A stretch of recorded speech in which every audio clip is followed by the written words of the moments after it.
My name is Evelyn Carter, and I'm 78 years old. I've lived in the same little house in the suburbs of North Carolina for the last 30 years. My husband, Robert, passed away 5 years ago, and since then I've been getting by the best I can. I spend my days tending to my garden, knitting, and trying to keep myself busy, although sometimes the silence of this house is louder than I'd like. I have 2 children, my son Kyle and my daughter Emily. They're both grown now, with families of their own. Kyle is married to Amanda, and they have 2 kids, Charlie and Grace. Emily, on the other hand, is a successful lawyer in New York, with her own high-powered life. I don't see her much, but she calls me every couple of weeks. But it's Kyle, my son, who's always been there for me, or at least that's what I thought. One day, when Kyle and Amanda came over for dinner, something changed. It was just supposed to be a simple family meal. Nothing fancy. I had roasted chicken, mashed potatoes, and the green beans that Kyle loves. But when I sat down at the table and looked around, I felt something shift in the air. Amanda, Kyle's wife, looked at me with a smile, but it didn't reach her eyes. There was a coldness there that hadn't been there before. And when she spoke, it was like her words cut through the space between us. "Evelyn, we need to talk," she said, her voice sharp but controlled. I looked at her, confused. Talk about what? Kyle shifted uncomfortably in his seat, avoiding my gaze. "Mom, Amanda and I have been talking, and we think it's time we had an honest conversation." I felt a knot form in my stomach. Something wasn't right. I put down my fork, suddenly not hungry anymore. "What's this about?" Amanda cleared her throat, her eyes flicking to Kyle before returning to me. "Evelyn, we've been thinking. You've been living here alone for a while now. And Kyle and I are really concerned about you." I blinked, my heart starting to race. "What are you talking about?" Amanda's tone shifted, no longer soft, but direct, almost patronizing. "You're getting older, Evelyn. And Kyle and I both think it's time for you to think about moving to a retirement home. It would be better for you. You won't have to worry about maintaining this house, and you'll have people around to take care of you.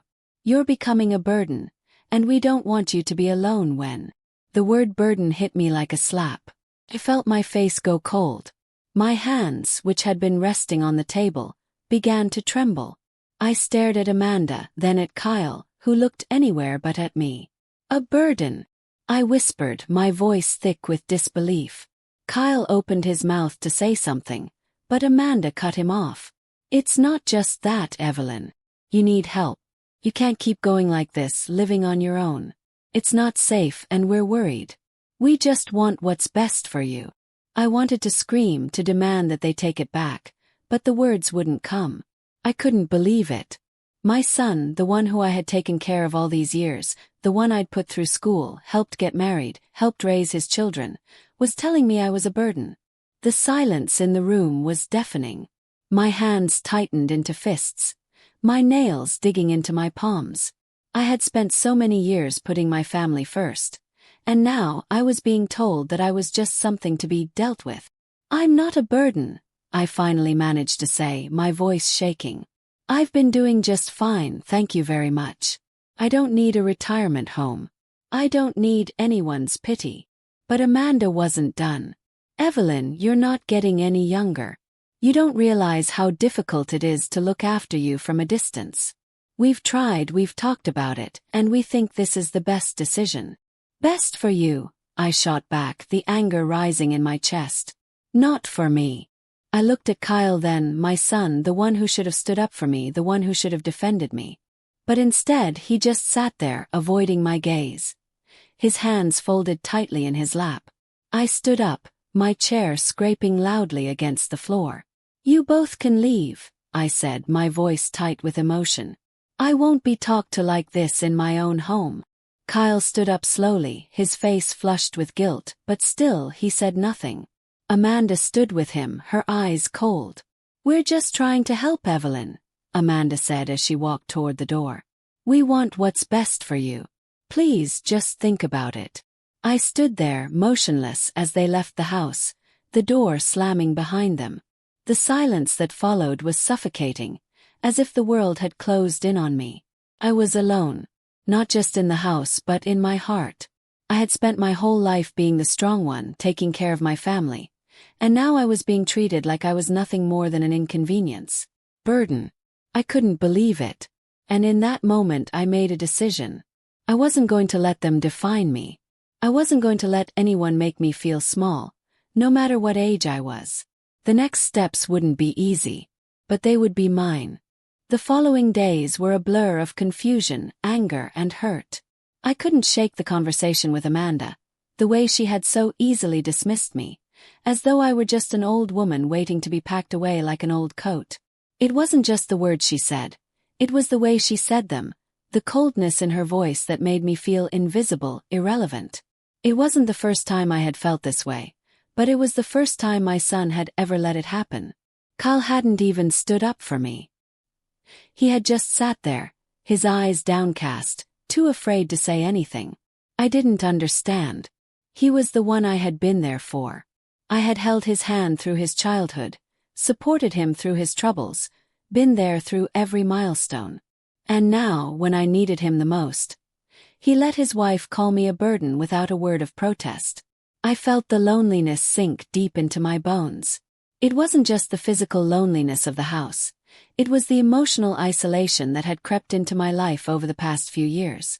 I had always been the caregiver, the strong one, the one who held the family together. But now it felt like I was the one who was falling apart. I spent the next few days cleaning the house, organizing things, trying to keep busy.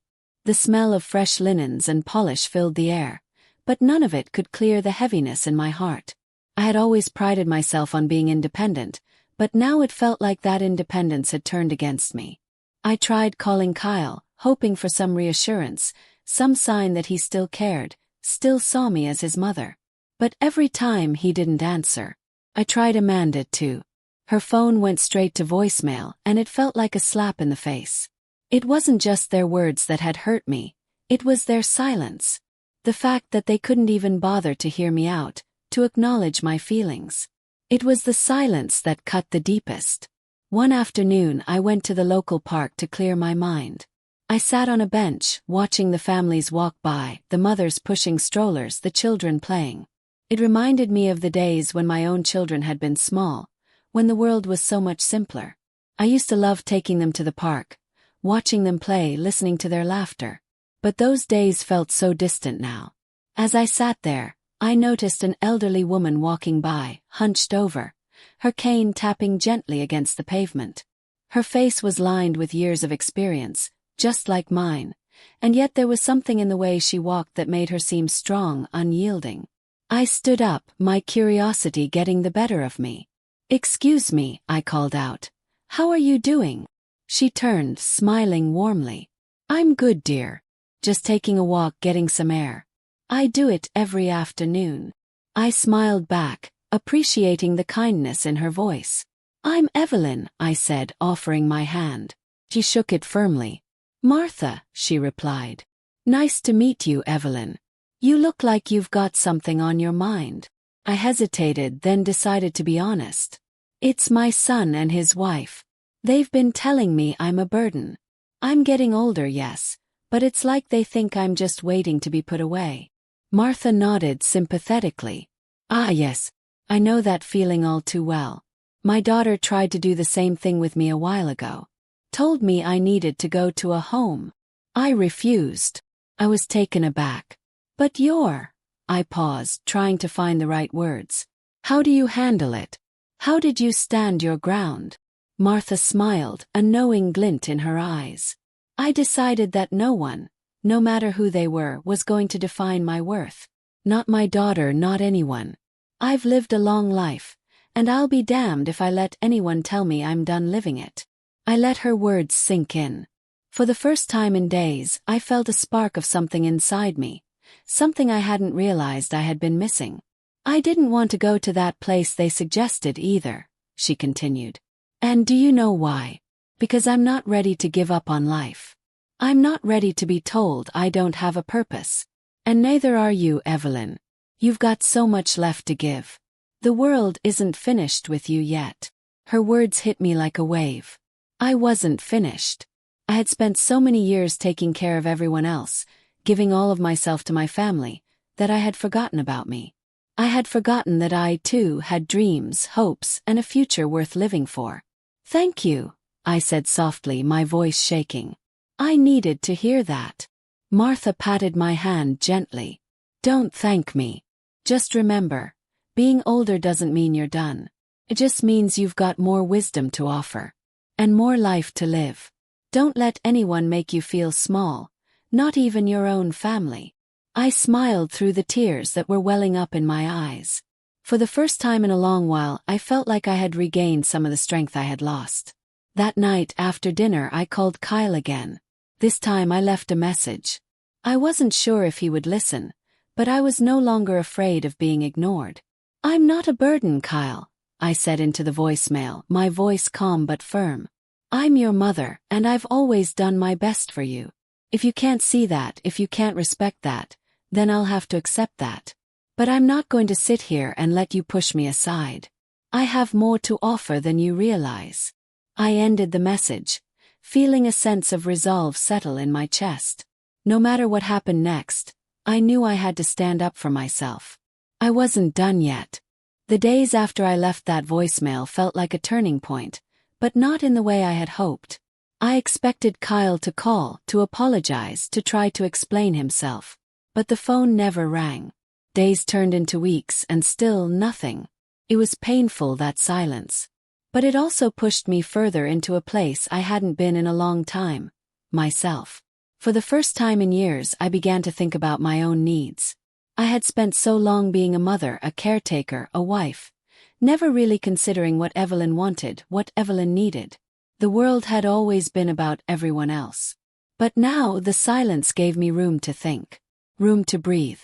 I had spent years in this house, watching the world change around me, feeling like I was being left behind. But no more. One morning I decided to do something for myself.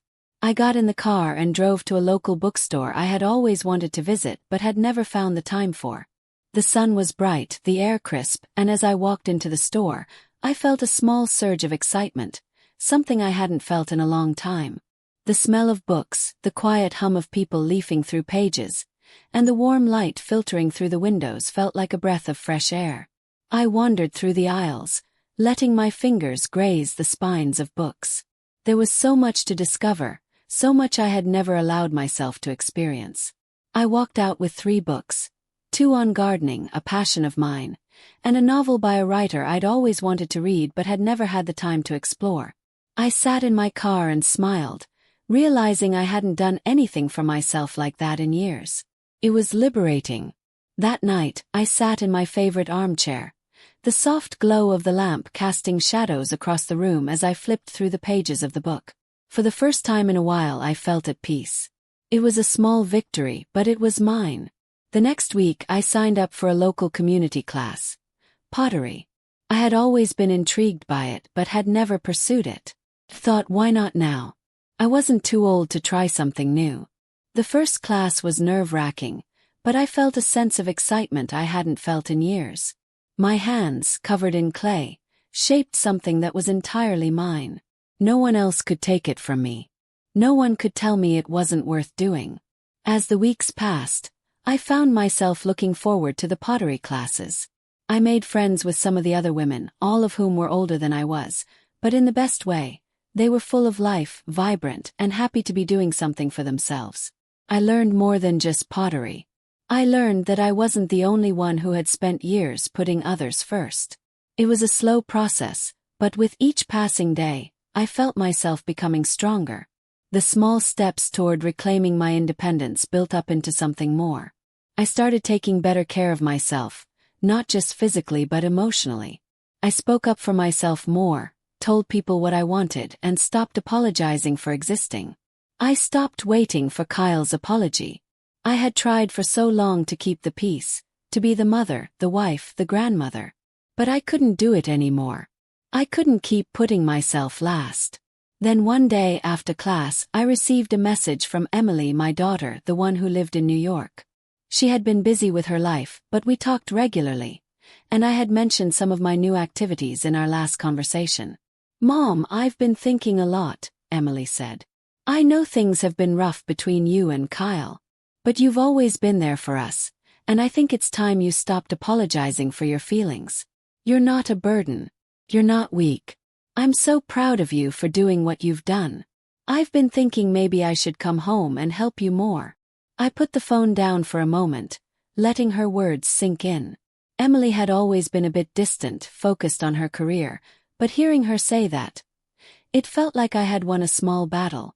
Not with Kyle, not with Amanda, but with myself. I texted her back, my heart swelling with love. You don't need to come home, sweetheart. I'm doing just fine. But thank you. I needed to hear that. I didn't know what was going to happen with Kyle. I didn't know if we would ever get back to the way things were. But what I did know was this. I was no longer waiting for permission to live my life. I wasn't waiting for anyone to validate me. I was enough. The days after Emily's message felt like a quiet turning point, like I had made a decision deep inside myself to stop being the invisible woman, the one who only existed for others. I felt a shift in how I saw myself, but the world outside hadn't changed. Kyle's silence still loomed like a shadow over my life, and I couldn't ignore the pain it caused. I had done everything for him. I had given him everything I had, poured my love into him. And yet I was still the one being pushed aside. I couldn't understand it. I knew he was busy, but how long could I keep waiting for him to call, to make amends, to tell me that he loved me? I had done my part. I had tried to be the perfect mother, the one who kept everything together. But no matter how hard I tried, it never seemed enough. One morning I sat at my kitchen table, looking out at the garden I had planted so many years ago. The flowers were in full bloom, and the sight of them should have brought me peace, but instead, it felt like a reminder of all the things I had neglected in my own life. My family, my love for myself. I had been so busy taking care of everyone else that I had forgotten about me. That's when the phone rang. I saw Kyle's name on the screen, and my heart stopped. For the first time in weeks, he was calling me. I didn't know what to expect, but I answered it, trying to steady my breath. Hello, I said, my voice barely above a whisper. Mom, Kyle's voice came through, hoarse and tired. I know it's been a while. I'm sorry. I could hear the hesitation in his voice. The words were hard for him to say, but they still stung. I had waited for this call, but now that it was here, I wasn't sure how to feel. Why haven't you called me, Kyle? I asked, the anger creeping into my voice despite my best efforts to stay calm. Why has it taken so long for you to apologize? I've been waiting for you. I know, Mom. I know I've been a terrible son. I've been busy with Amanda, with work. But that's not an excuse.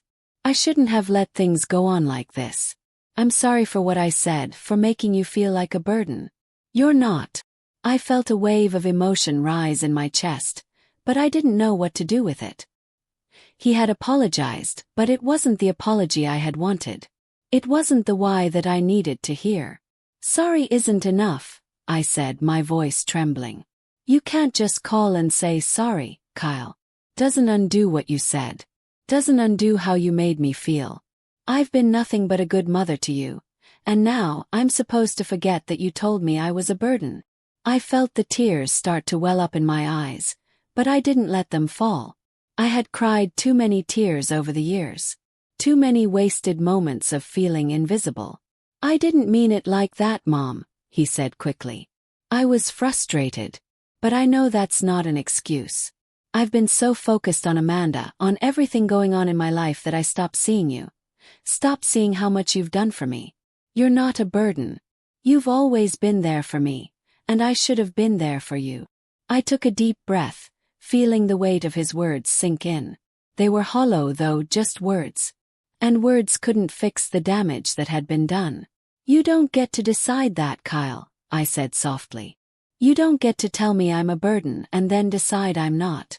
You don't get to ignore me and then come back like everything's fine. I have lived my life doing everything for everyone else. I raised you, I raised your children. And you don't get to walk in here and pretend like your apology erases everything. I heard him sigh on the other end of the line. I'm sorry, Mom. You're right. I've messed up. and I don't know how to fix it, but I'll try. I'll try to make it right. Trying isn't enough, I said, my voice shaking now. You've been trying for years to get everything perfect, to make me fit into your life the way you want me to. But you've never asked me what I need. You've never asked me what I want. And that's where I've failed myself. I paused, letting the words settle between us. For the first time, I was saying the things I had kept inside for so long. It was freeing, but it also hurt more than I expected. I'm not going to wait around for your apology anymore, Kyle. I'm not going to be the person you forget about until it's convenient for you. Mom, he said softly, please don't say that. But I was done. I had waited too long to say those words, and now they were out in the open. I'm not a burden, Kyle, I said, my voice firm. I've spent too many years feeling like one. But I'm not anymore. We sat in silence for a moment, neither of us knowing what to say next. The phone call ended with no resolution, no promises. Just a quiet distance between us, the same one that had started to grow the moment he married Amanda, the one that had grown wider with every year that passed. But I wasn't afraid of that distance anymore. I had found something that had been missing for so long, myself. And no matter what happened with Kyle, I wasn't going to lose that again. The days after the phone call with Kyle were some of the hardest I'd ever faced. The anger had faded, replaced by a hollow ache that I couldn't shake. I had spoken my truth, but it didn't feel like a victory. There were no apologies, no promises, just more silence. But as the days passed, something began to shift. The weight of Kyle's neglect started to feel less heavy. I had spent so many years tying my worth to his love, to his approval, to the idea of being needed. But I was starting to realize that I had been living for him, and not for myself. For the first time in a long time, I began to let go of the idea that my happiness depended on his. The silence between us hurt, but it wasn't the end of the world. I spent the next few days focusing on myself, doing the things I enjoyed. I baked my favorite lemon pound cake, the one I hadn't made in years, and I sat in the garden, watching the flowers bloom. It felt like a small act of rebellion, a way to remind myself that I was still here, still living and still worthy of joy. That was when I decided to go back to the retirement community that had reached out to me a few months ago. They had invited me to visit, and I had brushed it off at the time. But now it seemed like the right time to consider my future. I made the call, scheduled a tour, and drove there one rainy afternoon. The building was older than I expected, but there was a warmth to it that I hadn't anticipated. The staff was kind, the residents friendly. As I walked through the halls, I couldn't help but feel a sense of peace. Maybe this was what I needed. The idea of moving was overwhelming, though. This was my home, my sanctuary. But as I walked through the community, I realized that maybe it wasn't such a bad thing. I wasn't losing my independence by moving there. I was gaining something else: community, companionship, and most importantly, a place where I could focus on my own life without the weight of everyone else's expectations. After the tour, I sat down with the coordinator, a woman named Carol who had a kind face and a gentle voice. "Take your time," she said. "But if you're ready, we'd love to have you join us." I walked back to my car, my mind swirling with the possibilities. It wasn't the life I had imagined for myself, but maybe it was the life I needed. That evening I called Emily. We hadn't spoken in a while, but I felt like it was time to reach out to her again. I needed to hear her voice, to know she was still there for me. "Hey Mom," she said when she answered the phone. "How's everything going?" I hesitated for a moment, trying to put the pieces of my thoughts together. "I've been thinking a lot, Emily. About the future. About moving forward. I think I'm ready to make a change." There was a pause on the other end of the line. "What kind of change?" "I visited the retirement community today," I said, my voice steady but unsure. "I think it's time for me to move in. I want to stop waiting for things to change.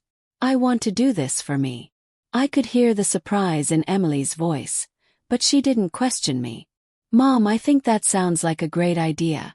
You deserve to be happy, to be somewhere you can enjoy yourself without feeling like you're a burden. I'm proud of you for making that decision." I smiled, feeling a sense of warmth spread through me. Emily had always been so focused on her own life, but now, she was supporting me in a way I hadn't expected. It wasn't about the perfect mother-daughter relationship anymore. It was about us, as adults, understanding each other for the first time. The next few weeks passed quickly as I began the process of packing up my home. It was bittersweet. I had raised my children here, had made countless memories, but I knew it was time to move on. I hired movers, cleaned out the closets, and started sorting through old photo albums. The house felt emptier as I packed away the remnants of my past, but there was a lightness to it, too. I was finally choosing myself. On the day I left, I looked around one last time, taking in the house that had been my sanctuary for so many years. It had been the backdrop to my children's childhoods, to the laughter and tears of my life. But now it was just a house, place to leave behind. I drove to the retirement community, ready to start a new chapter. As I walked through the door, Carol greeted me with a smile. "Welcome, Evelyn," she said. "We're so glad to have you here." For the first time in a long while, I felt like I was finally home. But even as I stepped into this new life, I knew there was one thing I couldn't change. He hadn't called. He hadn't apologized. And though I was learning to live without him, without his validation, there was still a part of me that hoped, wished, that he would finally realize what he had done. The days in the retirement community passed quietly. I settled into my new apartment, unpacking the boxes, decorating the small space with the little things I had brought with me. Photos of my children, a few mementos from my past. I spent my days participating in activities, making new friends, and slowly learning to enjoy my own company again. But as much as I tried to focus on my new life, I couldn't stop thinking about Kyle. The silence between us was deafening. Every day I checked my phone, hoping for a message from him, hoping for some sign that he had realized how wrong he was, that he was finally ready to make amends. But the phone never rang. The emptiness of that silence was starting to take its toll on me. I had spent so many years trying to fix everything for everyone else, trying to be the perfect mother, the perfect wife. But now, as I tried to live for myself, I felt like I was still waiting for something. Waiting for Kyle to come around to acknowledge the hurt he had caused. One afternoon, I decided to visit the park where I had met Martha. It felt like a good place to clear my head, to remind myself of the strength I had found in the quiet moments. I walked along the familiar paths, the ones I had walked with my children when they were young, and it helped, just a little, to breathe in the fresh air. But as I sat on the same bench where I had talked to Martha, something in my heart twisted. It was a sense of longing, of missing something I couldn't quite name. I realized with a start that it wasn't just Kyle I was missing, it was the family I thought I had. The family that had always been there, until the cracks began to form. I wanted to fix it. I wanted to say the words that would make everything right. But I knew now that I couldn't force things. I couldn't fix Kyle's relationship with me. I couldn't control how he felt. I had to accept that. It was hard to swallow, but I knew it was true. The next morning I got up and decided to do something different. I spent the day volunteering at the local community center, helping out with activities for the children. It felt good to be around people who didn't judge me, who didn't have expectations. I wasn't a mother there. I wasn't a wife. I was just Evelyn. But even as I smiled and laughed with the children, my thoughts kept drifting back to Kyle. That evening I got a call. It wasn't Kyle. It wasn't Emily. It was Amanda. My heart skipped a beat, and I almost didn't answer it, but I did. "Evelyn, it's Amanda," she said, her voice tight but not unkind. "I know we've had our differences, but Kyle's been talking about you. He's been worried. I think he's starting to understand how wrong he was." I froze, the words barely registering. "What do you mean? Why are you calling me?" "Look, I'm not good at this," she said with a sigh. "But I think you should know. Kyle's been having a hard time with everything. He's been upset about how things went down, and I think he regrets the way he treated you." I could feel the tears pricking at the back of my eyes, but I didn't let them fall. Not yet. Not until I knew what was really going on. "So, what now?" I asked, my voice shaking slightly. "He wants to make it right. He's been trying to figure out how to reach you, but he didn't know where to start. He doesn't want to lose you, Evelyn, Amanda said softly. He's asking for a chance to fix things. He's asking for you to meet him. I felt a rush of emotions flood through me. Anger, relief, disbelief. After all this time, after everything, Kyle wanted to try again. But I wasn't sure I could just forgive him, not after everything that had happened. I wasn't sure I was ready to let him back in so easily. I need time, I said slowly, my voice firm. I don't know if I'm ready for that. I've been waiting for him to come to me, and I need to see that he means it. I understand, Amanda said. But please, Evelyn, don't shut him out. He's hurting too. The line went quiet for a moment before she spoke again, her voice softer this time. I think it's time you both talked. He's ready. But he can't do it alone. The call ended and I sat there staring at my phone. My mind was racing. Kyle wanted to fix things. Kyle wanted to make amends. But could I trust that? Could I trust him again? I didn't know the answer, but I knew one thing. I wasn't going to wait forever. I had spent too many years putting others first. It was time for me to decide what was best for me now. The days after Amanda's call were filled with a quiet intensity. I couldn't stop thinking about what she had said. That Kyle wanted to make things right. My son, the one I had poured my heart into, the one I had raised through his childhood, through his troubles, was finally ready to admit he had been wrong. But I didn't know if I was ready to forgive him. The hurt was still too fresh, the wound too deep. He had called me a burden. He had shut me out when I needed him the most. And yet I couldn't shake the feeling that maybe, just maybe, he was trying to reach me, trying to fix the things that had been broken. I didn't know how I felt. Part of me wanted to run. Run far away from the pain, from the possibility of being hurt again. But another part of me, one I hadn't listened to in years, knew that healing could only happen if I allowed it. The next few days I kept myself busy with my new routines. Pottery classes, afternoon walks, and volunteering at the community center filled my time. I wasn't avoiding Kyle's call. I was simply letting myself breathe, giving myself the space to think. But when the weekend arrived, I knew it was time. Kyle had left me a message asking if I was willing to meet. He was going to be at the park near my new apartment at 2 p.m., and he said he would wait as long as it took. He was trying, and part of me wanted to believe in that. I stood in front of the mirror, adjusting my blouse. I hadn't dressed up for anyone in ages. I hadn't felt the need to impress anyone, not since Robert passed away. But today was different. I wasn't just going to meet my son. I was meeting the person who had hurt me, the person who had walked away when I needed him the most.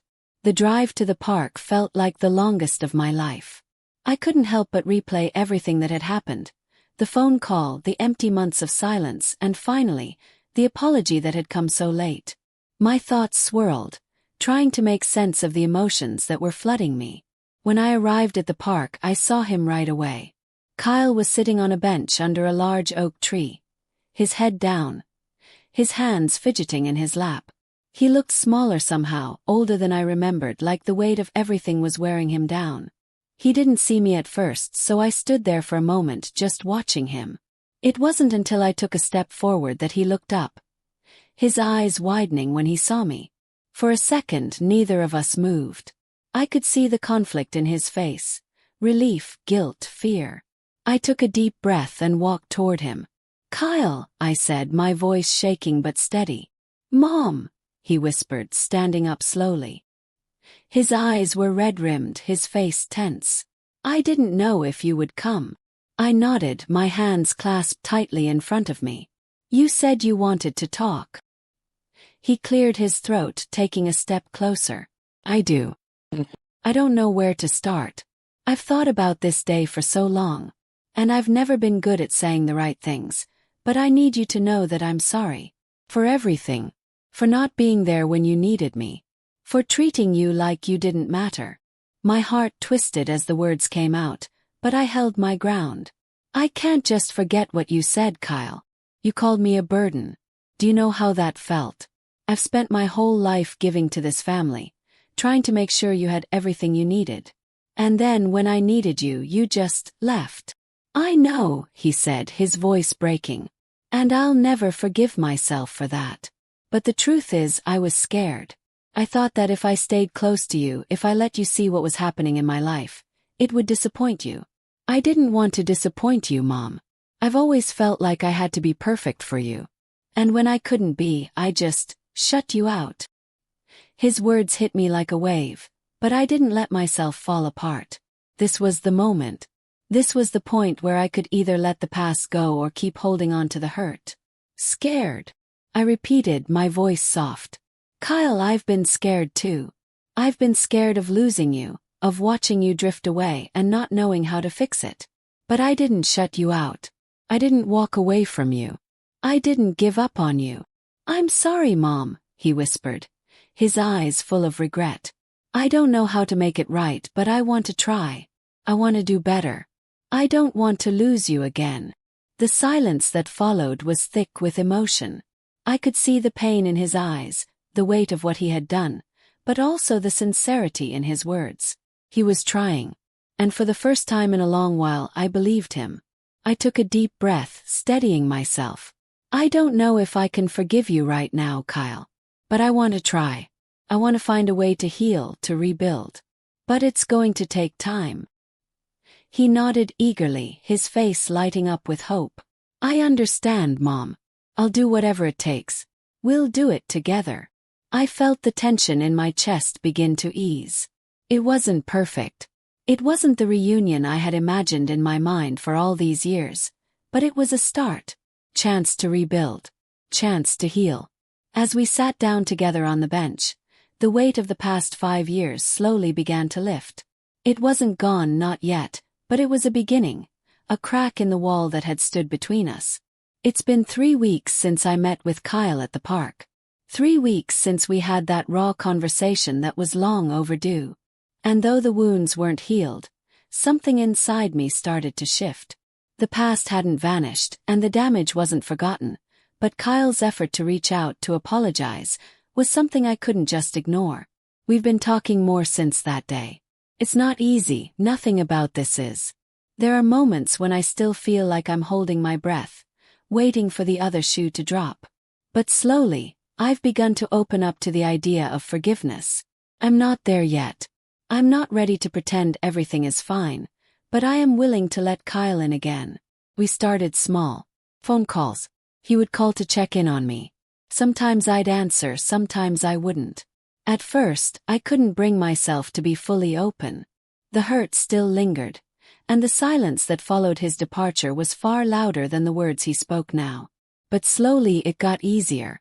One evening, Kyle invited me over for dinner. Just me and you, Mom, he said over the phone. No Amanda, no kids. I want to make it right. Please come over. Almost said no. I thought about all the times I'd tried to make things work, the times I'd gone over to his house to see him, only to leave feeling more distant than before. But then a voice in my head told me that maybe, just maybe, this time could be different. I needed to try. I agreed to go. When I arrived at Kyle's house, I was surprised by how much it had changed. The house was quieter now, calmer. I could hear the sound of a dish being placed on the counter as I walked in. There were no distractions, no rushing around like there used to be when Amanda was around. Kyle was standing at the kitchen counter, a half-empty bottle of wine on the table beside him. He smiled when he saw me. Hey, Mom, he said softly. I made dinner. I hope you like it. Smells good, I said, trying to mask the tension in my voice. What is it? Just something simple, he said, pulling out 2 plates and setting them on the table. Roast chicken, potatoes, some veggies. I know it's not much, but I wanted to cook for you. We sat down together, the silence between us thick at first. I looked at him across the table. His face had aged in the past few years. There were lines around his eyes now, shadows I hadn't noticed before. He wasn't the boy I had raised. But then again, neither was I the mother I had been. How's Amanda? I asked, picking up my fork. She's good. Busy with work, as usual. He paused, his hand hovering over his glass. Mom, I'm sorry about everything. I know I can't just fix it with a dinner or some nice words. But I'm trying. I really am. I nodded, taking a deep breath. I know you're trying, Kyle. And I appreciate it. But this is about more than just you saying the right things. It's about what happened, the way you shut me out. I felt invisible, Kyle. I felt like I didn't matter. I know, he said, his voice breaking. I never meant to make you feel that way. I was angry at the world and I took it out on you. You didn't deserve that. I felt my throat tighten, but I didn't look away. You're right. I didn't deserve it. But neither did you. You're my son. I never wanted you to feel like you had to be perfect. But I also needed you to see me, to need me too. The words hung in the air for a moment, and I could see the regret in Kyle's eyes. He reached across the table, his hand trembling as he placed it over mine. I don't know how to make this right, he said, his voice low. But I'm willing to do whatever it takes. Please don't shut me out. The pain in his voice, the rawness of it, made my heart ache. I hadn't expected this level of vulnerability. I hadn't expected him to admit how much he had hurt, how much he had been carrying. I squeezed his hand. I'm not shutting you out, Kyle. But it's going to take time. You can't just erase the years. You can't just expect me to forgive and forget. He nodded, his eyes brimming with tears. I know. But I'll wait as long as it takes. I'll prove to you that I'm here, that I want to make this work. The rest of the dinner was quieter, but not uncomfortable. We talked about the old days, about memories from when he was little. His first bike, the camping trips we'd taken, his school play. It was like peeling back layers, slowly uncovering pieces of the past that had been buried under years of silence and anger. When dinner was over, Kyle walked me to the door. I'm glad you came, Mom, he said, standing there with me in the doorway. I know it's not fixed, but it feels like we're making progress. It does, I said, my heart lighter than it had been in weeks. It does. I gave him a long, steady look, one that said more than words could. And as I stepped out into the cool night air, I realized that for the first time in a long time, I wasn't carrying the weight of the past alone. The road ahead was still uncertain, but it was a road I was willing to walk, one step at a time. It's been weeks since that dinner with Kyle, and while things had improved between us, I knew the hardest part of this journey was still ahead. I had made the choice to try again, to let him back into my life, but the deeper wounds, the ones I hadn't realized existed, were slowly surfacing. Every phone call, every moment of silence between us felt like walking on a tightrope. On one hand, I was hopeful that we could rebuild what had been broken, that my son and I could find our way back to a healthy relationship. But on the other hand, I was scared. Scared that the damage was too deep to heal. Scared that I was opening myself up to be hurt again.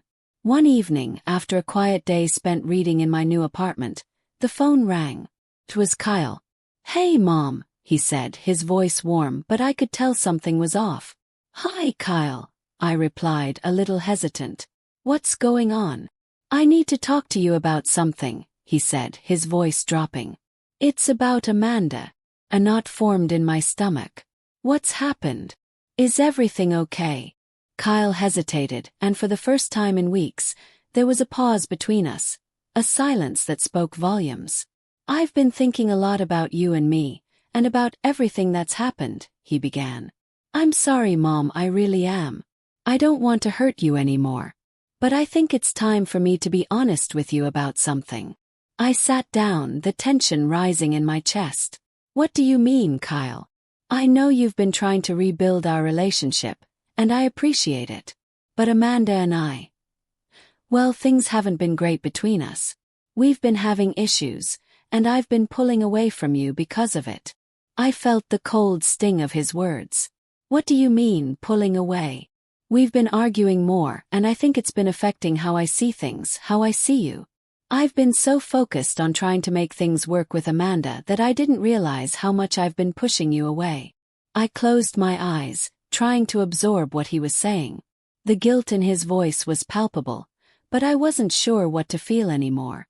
Kyle's actions were still clouded by the same old dynamics, the same silence that had caused the rift between us in the first place. "So, what does this mean?" I asked, trying to keep my voice steady. "I don't know, Mom," he said softly. "I think I've been running from a lot of things. From my marriage, from facing the consequences of how I've treated you, and from the pressure of being perfect. I've been carrying a lot of guilt." I took a deep breath. "You're not perfect, Kyle. And neither am I. But that doesn't mean we can't try to fix things. We can't keep letting silence and guilt control our lives." "I know," he replied. "But I need you to understand something. The issues with Amanda. It's complicated. I don't want to drag you into it, but I think it's what's been stopping me from being fully present with you. I need to work through this, and I don't know if I can do that right now." I felt the tears welling up in my eyes. Kyle had just admitted that he wasn't ready to fully be there for me, not after everything we had been through. The weight of his words hit me like a ton of bricks. "But you can be here for me, Kyle. I've spent so much time waiting for you to come back, for you to see me, and I need to know that you're here, not just when it's convenient for you but now. I don't need you to be perfect. I just need you to be present." There was a long silence on the other end of the line, and I could hear Kyle's breath shaking. "I'm trying, Mom," he whispered. "I'm really trying." But I knew now that trying wasn't enough. It never had been. The next few days were a blur of thoughts and emotions, and I found myself wrestling with the decision I had been avoiding. Kyle wanted to fix things, but his words were still steeped in hesitation. He was still caught in the same cycle of silence, and I couldn't keep waiting for him to catch up. I realized that I had to let go of the idea of waiting. I couldn't keep waiting for Kyle to be the son I wanted him to be. I had already spent too many years doing that. That was when I decided to take the next step for myself. I made a choice, a difficult one, but one that felt right. I sat down and wrote a letter to Kyle, telling him everything I needed to say. Things I had never been able to express before. I told him I loved him, but that I couldn't keep waiting for him to make things right. I told him that I had to stop sacrificing my own happiness for the sake of a relationship that wasn't balanced. It was the hardest thing I had ever done, but it was also the most freeing. I wasn't rejecting him. I was simply giving him the space to figure things out, while also reclaiming my own life. It's been weeks since I wrote that letter to Kyle, and the weight of the decision still sits heavy in my chest. I spent years trying to fix our relationship, trying to be the mother he needed. But I realized something. I had been losing myself in the process. The endless waiting, the expectations. It wasn't healthy, and it wasn't fair to either of us. The day after I sent the letter, I sat on the porch, watching the sunset. The colors were brilliant, the sky glowing with warm oranges and pinks, and for the first time in a long time I felt a sense of peace. I had taken control of my life again. That evening Kyle called. His voice was different this time. Quieter, less defensive. "Mom," he said softly. "I got your letter." My heart skipped. I wasn't sure what to expect, but I held my breath. "I've been thinking a lot about what you said," he continued. "You're right. I've been caught up in my own mess, in my guilt, in my need to get everything perfect, and I've been blind to what you've been going through. I've taken you for granted, and I'm sorry for that." I listened, feeling a mixture of relief and cautious hope. Kyle was acknowledging his mistakes.